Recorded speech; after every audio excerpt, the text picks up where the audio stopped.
کیا تعلیمی ادارے بند ہوں گے یا کھولے جائیں گے اور امتحانات لیے جائیں گے یا نہیں؟ کرونا وبا کی تیسری لہر تشویشناک ہو رہی ہے اور دن بدن اس کی شرح بڑھ رہی ہے، اور وزیر تعلیم شفقت محمود کا فیصلہ کیا ہے؟ فل سٹوری کے بارے میں جاننے کے لیے ہماری ویڈیو کو سٹارٹ سے اینڈ تک لازمی دیکھیے۔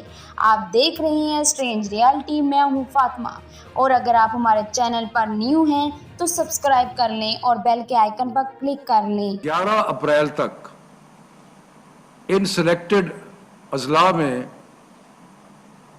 مزید تعلیمی ادارے بند کیے جائیں گے۔ یہ ثوابدید کہ کون سے ضلع ہیں اور کون سے شہر ہیں جہاں پہ تعلیمی ادارے بند کرنے ہیں، یہ صوبائی حکومتیں اور آزاد کشمیر اور گلگت بلتستان کی حکومتیں فیصلہ کریں گی۔ لیکن جیسے آپ کو پہلے معلوم ہے کہ پہلے پنجاب میں 9 ڈسٹرکٹس تھے، اس میں پھر ایک اضافہ ہوا۔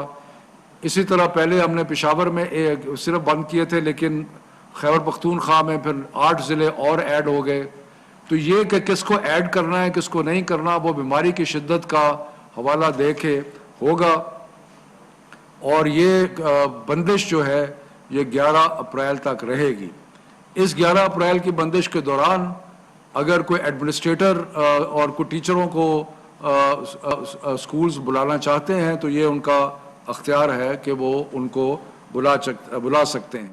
اور آپ نے ویڈیو کلپ تو دیکھ لیا ہے، اور بی ایس سی کے امتحانات لیے جانے کے بارے میں شفقت محمود نے نہیں بتایا، لیکن آپ خود سمجھ سکتے ہیں کہ 11 اپریل تک تمام تعلیمی ادارے بند ہوں گے۔